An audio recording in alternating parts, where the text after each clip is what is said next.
Calon Wali Kota Medan nomor urut 2 Bobi Nasution memantau lokasi jembatan ambles di kawasan perbatasan antara Kecamatan Medan Johor dan Medan Amplas, Sumatera Utara. Sementara pasangan calon wali kota dan wakil wali kota nomor urut 1, Ahyar Nasution dan Salman Al-Farisi bertemu dengan sejumlah advokat. Di sini aja motornya, nanti semua ngikut. Nanti nggak tahan nanti. Calon Wali Kota Medan nomor urut 2 Bobi Nasution mengunjungi lokasi jembatan ambles di Jalan Swadaya, Kecamatan Medan Amplas, Medan sambil menyerap aspirasi dari warga. Warga mengeluhkan kerusakan jembatan penghubung ini karena mengganggu aktivitas mereka. Bobi mengaku prihatin melihat warga yang terkendala aktivitasnya akibat jembatan ambles dan berjanji akan melaporkan masalah ini ke Dinas Pekerjaan Umum agar jembatan dapat diperbaiki secepat mungkin.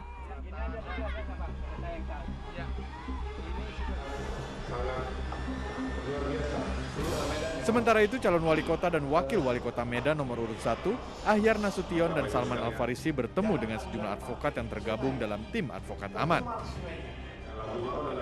Dalam pertemuan ini, para advokat berjanji akan membantu untuk memperjuangkan pasangan Ahyar Salman menang di pemilihan wali kota Medan 9 Desember mendatang. Kepada para advokat, Ahyar Nasution pun berjanji jika kelak terpilih kembali sebagai wali kota Medan akan memutus dan mencegah terjadinya korupsi di daerah ini. Dari Medan, Sumatera Utara, Aminur Rashid, Syahid Ilham, iNews melaporkan.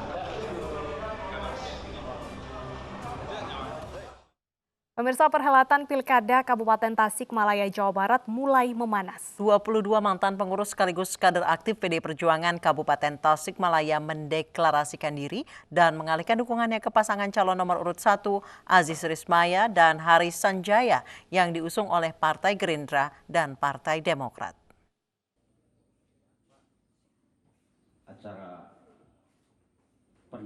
22 orang mantan pengurus sekaligus kader aktif PDI Perjuangan Kabupaten Tasikmalaya ini mendeklarasikan diri dan mengalihkan dukungannya ke pasangan calon nomor urut 1 Aziz Rismaya Haris Sanjaya yang diusung oleh Partai Gerindra dan Partai Demokrat. Meski secara kepartaian PDI Perjuangan mendukung pasangan nomor urut 2 Ade Sugianto Cecep Nurul Yakin, namun karena kekecewaan dan alasan ingin adanya perubahan di Kabupaten Tasikmalaya, akhirnya mereka memutuskan untuk mengalihkan dukungannya. Selain deklarasi dukungan ke pasangan Aziz Haris, mereka juga menandatangani nota kesepakatan deklarasi. Ternyata pemikiran kami yang awalnya dari 6 orang itu, ternyata rekan-rekan yang semua mantan pengurus PAC ini, baru kemarin ini ternyata satu pemikiran, satu ide. Jadi banyaklah kekecewaan di antara kami selama kami di PDI Perjuangan. Sementara itu, calon Bupati Tasikmalaya Aziz Rismaya mengaku merasa bangga dengan keputusan para kader Partai PDI Perjuangan yang ikut mendukung dirinya. Dari Tasikmalaya, Jawa Barat, Asep Juharyono, iNews melaporkan. Warga Kelurahan Borong, Kecamatan Manggala, Makassar mengamankan 2 pemuda yang kedapatan merusak dan menurunkan paksa baliho salah satu pasangan calon wali kota dan wakil wali kota Makassar nomor urut 1. Bawaslu Makassar kini tengah mengkaji adanya dugaan pelanggaran pemilu.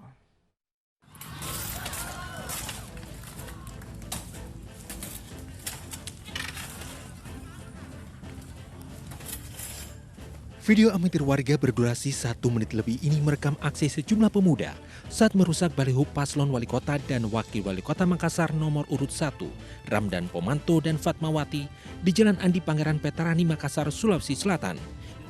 Rosternya pada nih, orangnya Abi, Tabe, ini dia. Di lokasi lain, warga juga menangkap 2 pemuda yang kedapatan menurunkan paksa baliho dan spanduk nomor urut 1 dan menggantinya dengan spanduk pasangan calon wali kota dan wakil wali kota nomor urut 2, Munafri Arifudin dan Abdul Rahman Bando.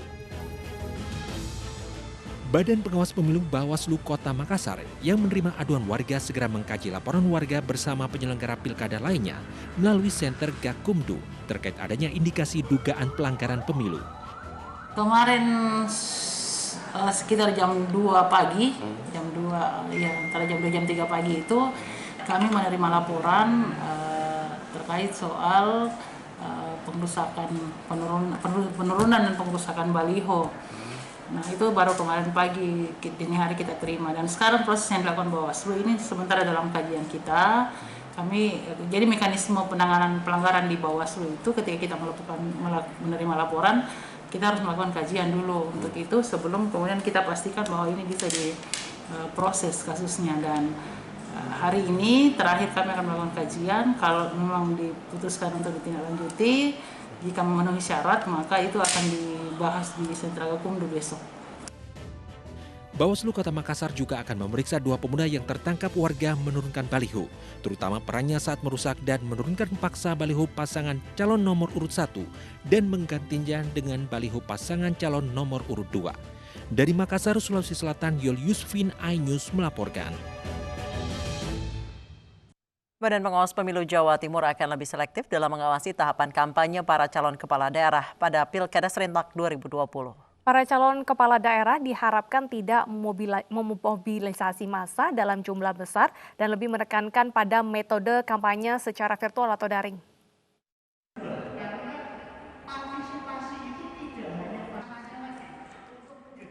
Badan Pengawas Pemilu Jawa Timur akan mengawasi tahapan kampanye para calon kepala daerah pada Pilkada Serentak 2020, terutama mengenai penerapan protokol kesehatan.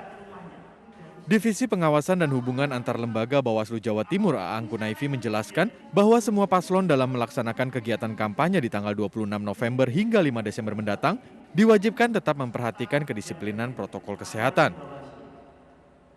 Selain itu, para pasangan calon juga tidak memobilisasi massa yang menyebabkan kerumunan warga.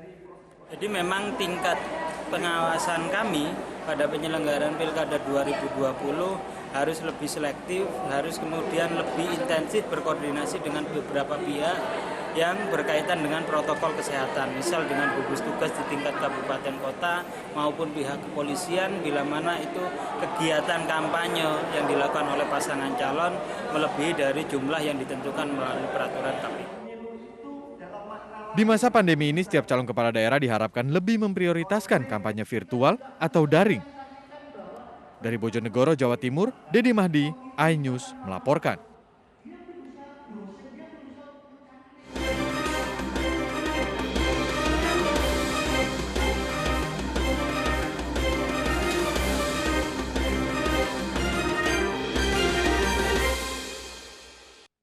Pemirsa, sukses dalam 3 kali gelaran sebelumnya, iNews kembali menggelar Indonesia Awards 2020. Kabupaten Polewali Mandar dari Provinsi Sulawesi Barat menerima penghargaan di bidang peningkatan pelayanan publik.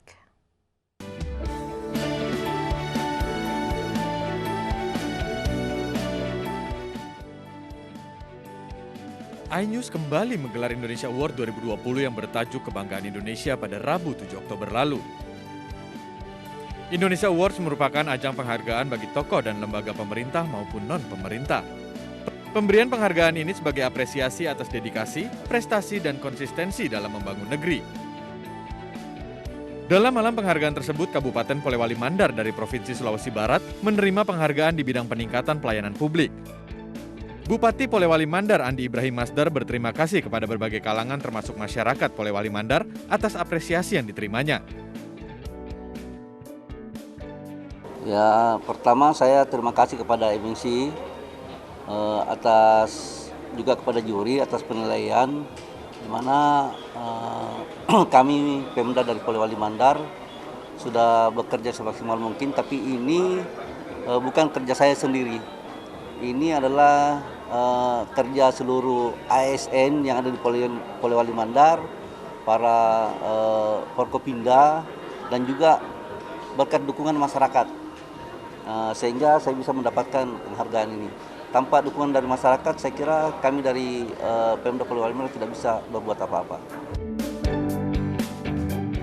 Lebih lanjut, Bupati Polewali Mandar menegaskan bahwa pemerintah kabupaten akan tetap melayani masyarakat meski di tengah pandemi. Bagi Polewali Mandar, pelayanan publik adalah prioritas utama.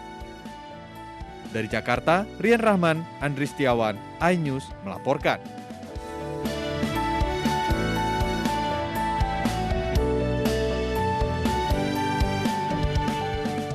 Pemirsa, polisi periksa intensif wanita penyebar hoaks Undang-Undang Omnibus Law. Kami akan hadir dengan informasi selengkapnya usai jeda berikut.